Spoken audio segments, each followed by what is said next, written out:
은혜 받을 하나님 말씀은 스바냐서 3장 17절의 말씀입니다.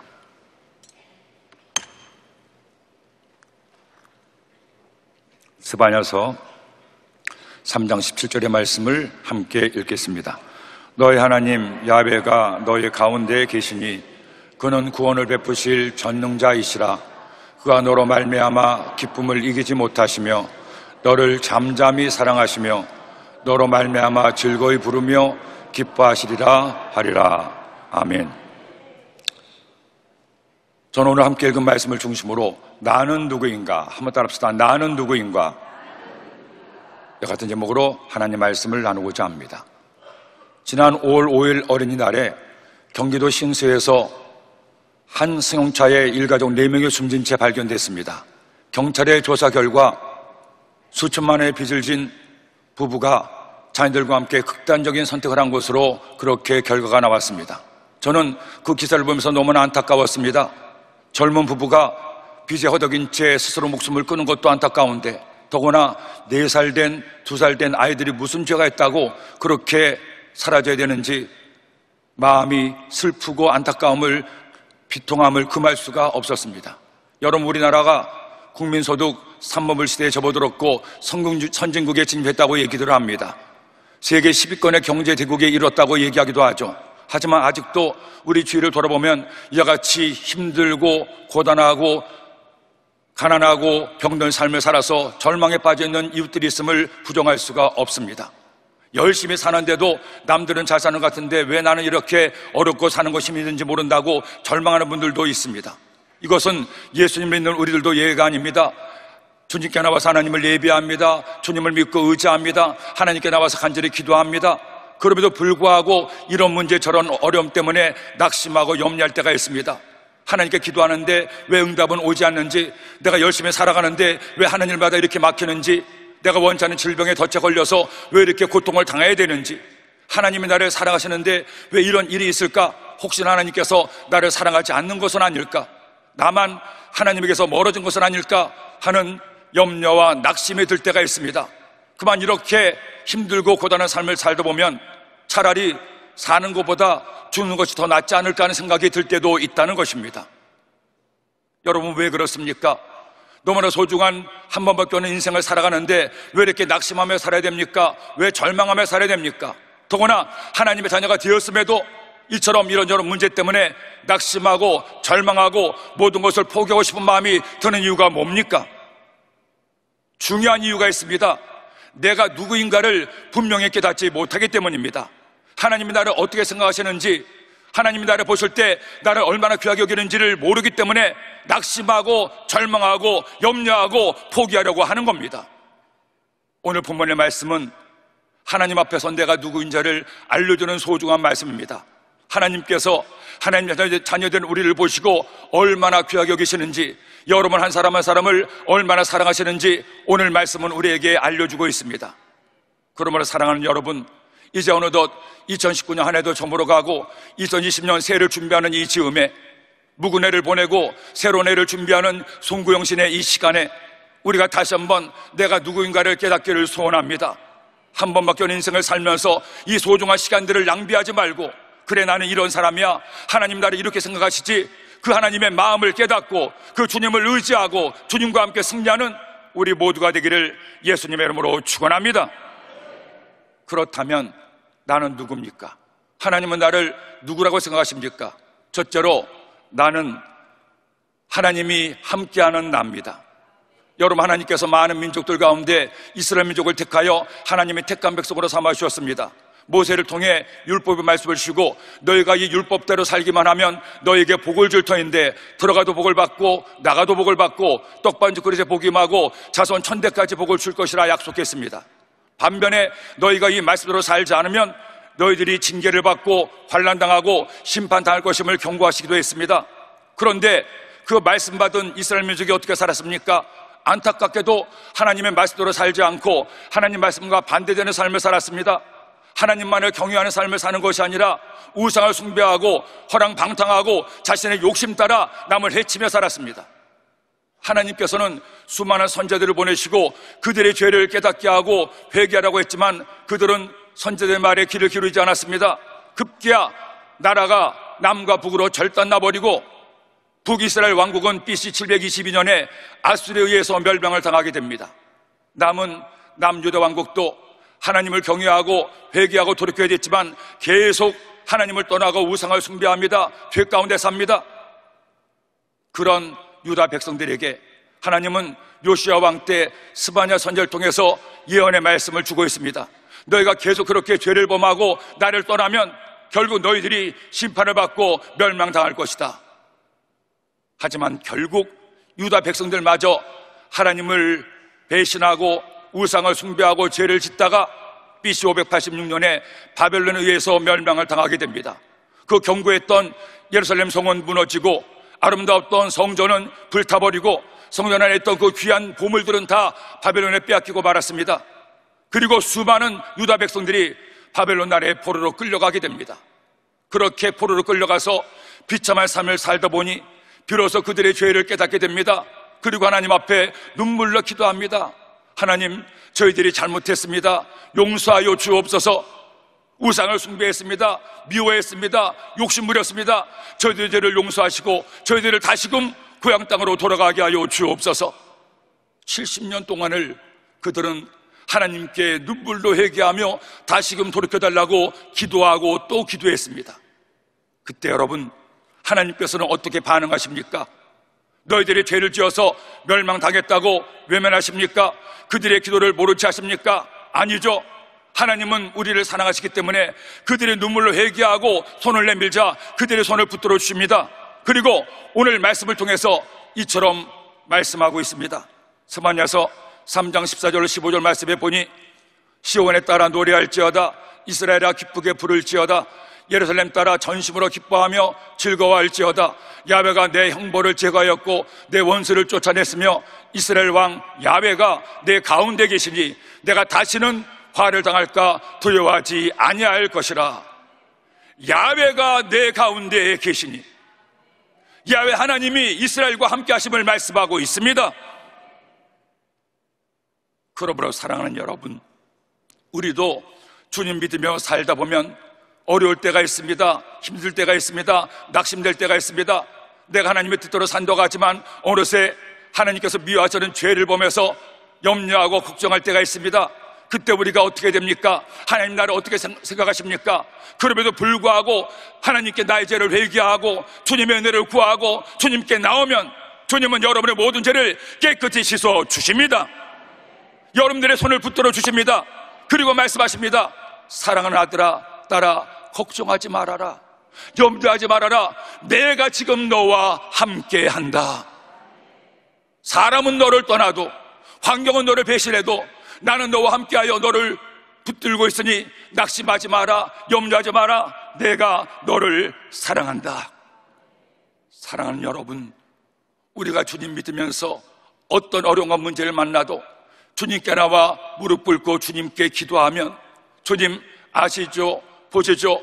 내가 주님을 의지합니다. 주님을 사랑합니다. 주님께 내 모든 것을 맡깁니다. 주님께 나의 두 손을 내밀면 주님은 우리의 손 잡아주시고 우리와 함께 하시고 우리를 당신의 큰 품에 안아주시는 겁니다.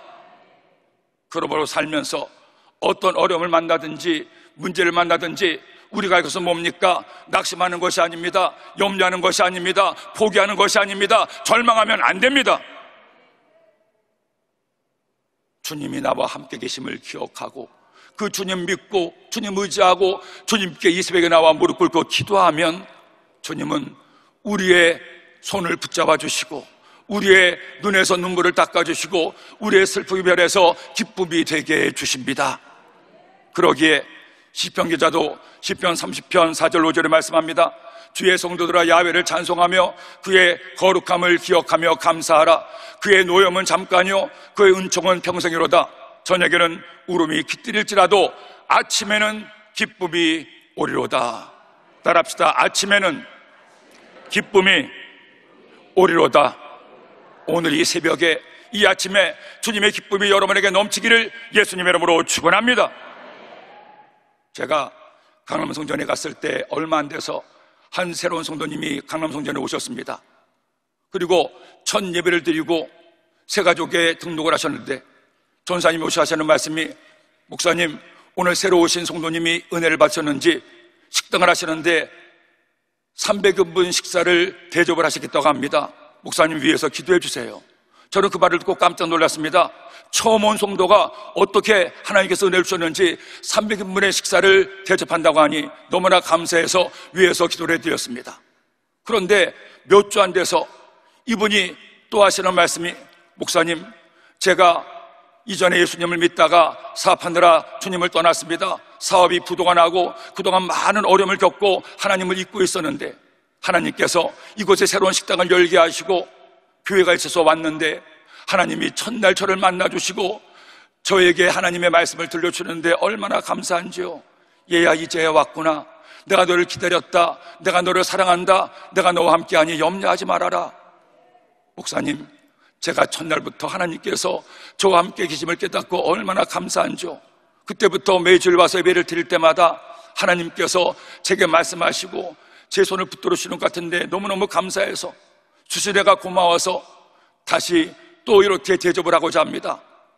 제가 그분께, 아니 성도님 오신 지 얼마 안 됐고 사업도 이제 처음 가게를 시작하셨는데 어렵지 않습니까? 그런데 그분이 하시는 말씀이, 목사님, 웬걸요?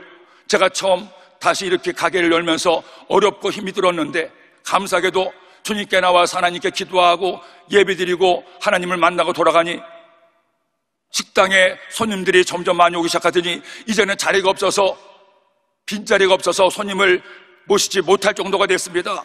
목사님, 한 1년은 어려울 줄 알았는데 한 달이 안 됐는데 벌써 적자가 받아서 흑자가 되고 손님들로 차고 넘칩니다. 하나님이 함께 하시니까 이렇게 잘 되니 걱정하지 마십시오. 하나님께서 얼마나 급하셨는지 그분에게 바로 그렇게 응답을 하시는데 가끔 그 식당에 가보면 그야말로 손님들로 차고 넘칩니다. 자리가 없어서 앉을 수가 없습니다. 이분은 매주일마다 와서 예배를 드리는데 항상 인사를 할 때면 눈이 퉁퉁 부어서 가십니다. 왜? 멀리 하나님을 떠났다가 다시 하나님께 와서 주님을 만나니 주님이 함께 하심을 깨달으니 너무 감사해서 그렇게 감사로 예배를 드리기 때문입니다. 사랑하는 여러분, 꼭 기억하십시오. 내가 하나님을 잊었지, 내가 하나님을 떠났지, 하나님은 언제나 우리와 함께 계십니다. 이 새벽에 주님은 여러분에게 말씀하십니다. 사랑하는 딸아, 아들아, 내가 너희와 함께한다. 내가 너와 함께하니 나를 의지해라. 나를 바라봐라. 사람 때문에 낙심하지 말고 환경 때문에 절망하지 말고 나를 바라보고 나를 의지해라. 그 주님의 음성 듣고 그 주님의 손 붙들고 그 주님과 함께 응답의 하늘로 날아오르시기를 예수님의 이름으로 축원합니다. 둘째로, 나는 누굽니까? 나는 하나님이 기뻐하시는 나입니다. 여러분 잊지 마십시오. 꼭 기억하십시오. 죄를 지었음에도 불구하고, 연약함에도 불구하고 내가 주님께 돌아와 주님을 믿고 의지하면, 주님께 내모든 것을 맡기면 주님은 맡아주시고 우리와 함께 하시고 그때부터 하나님 은혜를 더하여 주십니다. 이스라엘 백성들이 하나님을 떠났다가 회개하고 돌이키니 하나님께서 그들과 함께 하십니다. 그런데 하나님은 이스라엘 백성과 함께 하시기만 한 것이 아닙니다. 더 놀라운 말씀을 우리에게 주고 있습니다. 오늘 말씀 스바냐서 3장 17절 말씀에 보니 너희 하나님 야훼가 너희 가운데 계시니 그는 구원을 베푸실 전능자이시라. 그가 너로 말미암아 기쁨을 이기지 못하시며, 그가 너로 말미암아 기쁨을 이기지 못하시며, 하나님께서 나를 통해서 기뻐하시며 하나님이 나로 말미암아 기쁨을 이기지 못하시며, 너무나 기뻐서 나의 존재만으로도 기쁨을 이기지 못하시는 나의 주님. 잘난 사람, 똑똑한 사람, 많이 배운 사람, 많이 가진 사람, 아름다운 사람, 멋진 사람, 이런 사람만 기뻐하시는 것이 아닙니다. 잘나든 못났든 잘하든 못하든 배웠든 안 배웠든 노인이든 아이든 아무 상관이 없습니다. 내가 주님 믿어 하나님의 자녀가 되면, 하나님의 자녀가 된 나의 존재만으로도 하나님이 기쁨을 이기지 못하십니다. 남녀가 사랑해서 결혼하고 사랑의 결실로 자식을 낳았습니다. 갓 태어난 어린아이가 부모를 위해서 뭘 해줄 수가 있겠습니까? 아무것도 못하죠. 눈도 제대로 뜨지 못합니다. 그때부터 엄마 아빠는 진자리 마른 자리 갈아주고 손발이 닳도록 수고합니다. 그 아빠가 아내와 자식을 위해서 하루 종일 일하다가도 집에 와서 아기가 자기를 보고 방긋방긋 웃으면 얼마나 기쁘고 좋습니까? 내가 이놈 때문에 살지, 이놈을 위해서 더 열심히 일해야지. 그 아기가 부모를 위해서 아무것도 해줄 게 없는데, 부모를 귀찮게 하고 힘들게 하는데도 그 아이의 존재가 엄마에게, 아빠에게 힘이 되고 인생의 보람이 됩니다. 하나님도 마찬가지입니다. 내가 아무리 부족해도, 연약해도, 어리석어도, 한심해도, 그래도 내 자식, 내 새끼 하나님의 자녀가 아닙니까? 우리가 예수님 믿어 하나님의 자녀가 된 것만으로도 하나님은 이처럼 기뻐하십니다. 그런데 우리의 존재가 하나님을 기쁘시게 하는데, 만일 우리가 주님 믿으며 살면서 하나님이 기뻐하시는 일을 하게 되면 하나님이 얼마나 기뻐하시겠습니까? 하나님을 기쁘시게 하는 삶을 살게 되면 그런 우리를 보시고 하늘 보좌에서 벌떡 일어나 덩실덩실 춤을 추지 않으시겠습니까? 오늘도 이 새벽에 주께 나와 하나님을 예배하는 여러분이라면 이제 나의 존재만으로도 하나님을 기쁘시게 하겠지만 더욱더 힘을 모아 하나님을 기쁘시게 하는 삶을 사는 여러분 되기를 예수님의 이름으로 축원합니다. 그렇다면 우리가 무엇을 할 때 하나님이처럼 기뻐하십니까? 첫째로 우리가 하나님을 예배할 때 하나님께서 기뻐하십니다. 여러분, 하나님께서 우리를 하나님 형상과 모양대로 만드신 이유가 뭡니까? 하나님을 예배하기 위해서입니다. 그러기에 하나님께서는 우리를 택하시고 하나님의 자녀 잡아주시고 하나님을 예배하도록 우리의 걸음을 주의 전으로 인도하십니다. 그러므로 성도에게 예배는 아무리 강조돼 지나치지 않습니다. 여러분, 이제 새해를 준비하며 하나님 앞에 결심하십시오. 하나님, 새해는 더 많이 하나님을 예배하는 예배자가 되게 하여 주옵소서. 더 온전한 예배를 드리는 데가 되게 하여 주옵소서. 예배를 통해 주님을 만나게 하시고 예배 가운데 주의 은혜를 얻게 하여 주옵소서. 기도하는 여러분 되기를 예수님의 이름으로 축원합니다. 둘째로, 전도할 때 하나님이 기뻐하십니다. 왜 예수님께서 이 땅에 오셨습니까? 왜 주님이 십자가 못 박혀 죽으셨습니까? 우리를 구원하시기 위해서. 예수님께서 고난당하신 이유는 수많은 영혼들을 주께로 인도하시기 위해서. 그러기에 우리가 믿지 않은 영혼을 전도하는 것은 예수님께서 고난당하신 목적을 이루는 것입니다. 나를 통해서 한 영혼이 구원받아 하나님의 자녀가 되면 하늘 보좌에서 하나님께서 잔치를 여십니다. 그러니 우리가 어떻게 살아야 되겠습니까? 나만을 위해서 살고 나만 위해서 예수를 믿는 성도가 아니라 이제 주님을 기쁘시게 하기 위해서 최선을 다해서 목숨 걸고 전도하는 여러분 되기를 예수님의 이름으로 축원합니다. 셋째로, 주님을 닮아갈 때 주님이 기뻐하십니다. 예수님 믿어 하나님의 자녀가 되었는데 아직도 하나님을 믿지 않은 사람들처럼 똑같이 싸우고 욕하고 미워하고 화내고 원망하고 불평하면 주님이 얼마나 슬퍼하시겠습니까? 우리가 예수님을 믿는 그 순간부터 모두에게 하나님께서 한 가지의 삶의 목표를 주셨습니다. 어떤 목표입니까? 예수님을 닮아가는 목표. 사도 바울은 에베소에서 말씀해서 말합니다. 범사에 그에까지 자랄지라 그는 머리니 곧 그리스도라. 우리의 마음의 생각이, 내 입에서 나오는 모든 말들이, 내 삶의 행동들이 주님을 더 많이 조금씩 닮아가는 삶, 하나님이 기뻐하시는 삶입니다. 저는 여러분들이 다가오는 새해는 굳게 결단하기를 소원합니다. 주님, 제가 주님을 기쁘시게 할 수 있도록 주님을 닮아가는 삶을 살게 하여 주옵소서. 성령의 9가지 열매를 주렁주렁 맺고 이제 나의 모습이 주님의 모습 되게 하여 주옵소서. 그렇게 결심하는 여러분 되기를 예수님의 이름으로 축원합니다. 마지막 네 번째로, 내가 주님 앞에 봉사와 충성할 때 주님은 기뻐하십니다. 나의 존재만으로도 주님이 기뻐하시는데 하물며 내가 주님을 위해서 내 시간 드리고 내 마음 드리고 내 물질 드리고 봉사하고 충성한다면 하나님이 얼마나 기뻐하시겠습니까? 예수님은 마태복음 6장 31절 이하에 이처럼 말씀합니다. 함께 읽겠습니다. 그러므로 염려하여 이르기를 무엇을 먹을까, 무엇을 마실까, 무엇을 입을까 하지 말라. 이는 다 이방인들이 구하는 것이라. 너희 하늘 아버지께서 이 모든 것이 너에게 있어야 할 줄을 아시느니라. 그런즉 너희는 먼저 그의 나라와 그의 의를 구하라. 그러면 이 모든 것을 너희에게 더하시리라. 먼저 그의 나라와 그의 의를 구하라. 그리하면 이 모든 것을 너희에게 더하시리라. 잘난 것 없어도, 잘하는 것 없어도 내게 주신 것으로 주님 앞에 충성하고 헌신하면 하나님은 그런 여러분을 보시고 기뻐하시고 하나님의 은혜와 축복을 더하여 주십니다. 제가 인터넷을 보다가 마음에 와닿는 글을 찾았습니다. 저자 미상이 그 글을 보면서, 그래, 주님이 나같이 부족한 사람도 쓰시는 이유가 여기 있구나.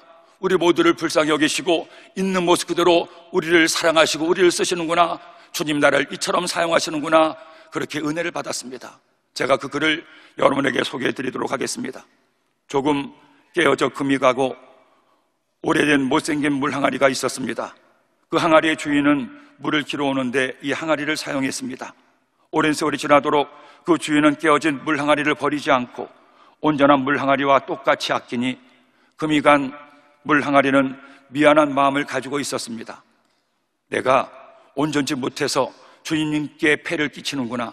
나로 인해 그 귀하게 구한 물이 새어버리는데도 나를 아직 버리지 않으시다니. 어느 날 너무 미안하다고 느낀 깨어진 물 항아리가 주인께 물었습니다. 주인님, 어찌해서 저를 버리고 새로운 온전한 항아리를 구하지 않으시는 겁니까? 저는 별로 소용가치가 없는 물건인데요. 주인은 그 물음에 아무 말도 하지 않은 채 그 물 항아리를 쥐고 계속 집으로 가고 있었습니다. 그러다가 어느 길을 지나면서 조용히 부드럽게 말했습니다. 얘야, 우리가 걸어온 길을 보아라. 그제야 물 항아리는 그들이 늘 물을 길어 집으로 걸어오던 길을 보았습니다. 길가에는 예쁜 꽃들이 아름다운 자태를 자랑하듯 싱싱하게 피어 있었습니다. 주인님, 어떻게 이 산골 길가에 이렇게 예쁜 꽃들이 피어 있을까요? 주인이 빙그레 웃으며 말했습니다. 메마른 산가에서 너의 깨어진 틈으로 새어나온 물을 먹고 자란 꽃들이었다. 사실 우리는 이 항아리처럼 금이 가고 깨어진 항아리들입니다. 금이 크고 작은 것은 다를 수가 있습니다. 금이 간 부분은 저마다 다르기도 합니다. 하지만 한 가지, 우리는 다 하나님 앞에 금이 간 항아리요 보잘것없는 질그릇입니다. 그럼 우리가 금이 간 항아리임을 깨닫고 하나님을 겸손하게 섬긴다면, 내 이웃을 겸손하게 섬긴다면 우리 주님은 금이 갔어도 깨어졌어도 테이프까지 붙여가면서 땜질하면서까지 우리를 귀하게 쓰시지 않겠습니까? 잘난 사람, 똑똑한 사람은 쓰시는 하나님이 아니십니다. 잘났든 못났든 잘하든 못하든 우리를 사랑하시고 우리를 통해 기뻐하시기 원하시는 주님, 여러분의 삶의 자리에서 그 주님을 기쁘시게 하기 위해 다시 한번 결단하고 충성하는 우리 모두가 되기를 예수님의 이름으로 축원합니다. 마지막 셋째로, 나는 하나님이 사랑하는 나입니다. 여러분, 내가 누굽니까? 우리가 누굽니까? 스바냐 선자는 오늘 하나님의 말씀을 이처럼 전하고 있습니다. 17절 하반절에 보니 너를 잠잠히 사랑하시며 너로 말미암아 즐거이 부르며 기뻐하시리라 하리라. 너를 잠잠히 사랑하시며, 하나님은 나와 함께 하십니다. 하나님은 나 때문에 기뻐하십니다. 심지어 하나님은 나를 사랑하십니다. 더구나 하나님의 사랑은 사람의 사랑과 다릅니다. 사람의 사랑은 조건 따져가며 사랑하지만 하나님의 사랑은 조건 없이 무조건 사랑하십니다. 오늘 시간 주님께 나와 예배하는 여러분 한 분 한 분을 하나님이 무조건 사랑하십니다. 무조건 사랑하실 뿐 아니라 어디까지 사랑하십니까? 독생자를 보내요. 그 독생자 예수님이 십자가에 못 박혀 죽기까지. 요한복음 3장 16절로 말씀하죠. 하나님의 세상을 이처럼 사랑하사 독생자를 주셨으니 이는 그를 믿는 자마다 멸망하지 않고 영생을 얻게 하려 하심이라. 예수님께서 못 박히신 십자가는 우리를 향한 주님의 사랑의 상징이에요. 얼마나 사랑하셨으면 그 십자가에 못 박혀 피 흘려 생명마저 주시며 사랑하셨겠습니까? 우리 모두는 그 주님의 목숨 건 사랑을 받은 소중한 하나님의 사람들입니다. 저는 어릴 때부터 주일학교를 다녔고 열심히 신앙생활을 했습니다. 그런 제 나이 18살에 아버님이 갑자기 세상을 떠나셨습니다. 아버님이 세상을 떠나시자 가세가 급격하게 기울고 가정에 큰 우환과 어려움이 있었습니다. 이해할 수가 없었습니다. 아직 40 중반인 아버님을 왜 이렇게 빨리 부르셨을까? 왜 우리 가정을 이렇게 힘들게 하실까? 하나님이 원망스럽고 하나님께 불평의 기도를 너무나 많이 했었습니다. 그래도 교회는 떠날 수 없어서 신앙생활 하는데, 한 번은 대학부에서 수련회가 있을 때 선배가 하도 오라고 해서 저녁 집회 때 그 예배를 찾아갔습니다. 제일교육관 10층 세미나실에서 예배를 드렸는데, 그 예배 자리에 뒤에 앉아서 빨리 예배만 끝나고 선배에게 눈도장 찍고 가야지 하고 갔었던 그 자리에서 강사 목사님께서 요한복음 13장 1절의 말씀을 읽으셨습니다. 하나님께서 세상에 남아있는 자기 사람들을 사랑하시되 끝까지 사랑하시니라. 끝까지 사랑하시니라. 그 말씀이 제 마음의 화살처럼 바뀌었습니다. 주님이 나를 끝까지 사랑하신대. 내가 하나님을 떠나서도, 원망했어도, 불평했어도, 하나님을 미워했어도 하나님은 끝까지 나를 사랑하신대. 저는 그 이후로 강사 목사님의 말씀을 들을 수가 없었습니다. 뒷자리에 앉아서 통곡하며 회개하며 눈물을 흘렸습니다. 하나님, 저를 끝까지 사랑하시니 감사합니다. 예수님, 저를 끝까지 사랑하시니 감사합니다. 주님, 저를 사랑하시니 너무너무 고맙습니다. 말씀이 끝날 때까지 1시간이 넘도록 그 사랑에 감격해서 눈물로 기도하다가 합심기도가 되고 저의 기도가 터졌어요. 그렇게 기도하던 가운데 주님께서 저에게 찾아와 주시고, 얘야, 네가 나를 사랑하느냐? 네, 제가 주님을 사랑합니다. 그러면 나의 양을 쳐라. 신학교에 들어가 주의 종이 됐습니다. 주의 종이 됐을 때 목회 좌명을 신학교 앨범에 쓰라고 했을 때 하나님께 기도했습니다. 하나님, 제가 앞으로 어떻게 목회하기를 하고 성도님들을 섬기기를 원하십니까? 그때 주님께서 제게 주셨던 말씀이 요한복음 13장 34절로 35절의 말씀입니다. 새 계명을 너에게 주노니 너희는 서로 사랑하라. 내가 너희를 사랑한 것처럼 너희도 서로 사랑하라. 너희가 서로 사랑하면 모든 사람이 너희가 내 제자인 줄 알리라. 그때 이후로 지금까지 저는 그 말씀 붙들고 부족함에도, 연약함에도, 못났음에도, 잘하는 것 아무것도 없음에도 주님이 저를 사랑하신 것처럼 저도 제게 맡기신 성도님들을 사랑하며 살겠습니다. 사랑하는 여러분, 한 번밖에 없는 인생, 내가 누구인지를 분명히 알고 살기를 소원합니다. 나는 누굽니까? 하나님이 함께 하시고 하나님이 기뻐하시며 하나님이 사랑하시는 주님의 자녀들입니다. 그 주님 믿고 주님 의지해서 주님과 함께 승리하는 우리 모두가 되기를 예수님의 이름으로 축원합니다. 기도드립니다. 하나님 아버지, 감사합니다. 오늘도 주님의 말씀 주셨으니 이 말씀 마음에 꼭 새겨서 말씀 따라 사는 우리 모두가 되게 하여 주옵소서. 귀한 예물 드린 손길마다 30배, 60배, 100배, 만배로 갚아주시고 예물이 된 마음의 소원도 응답하여 주옵소서. 예수님의 이름으로 기도드립니다. 아멘.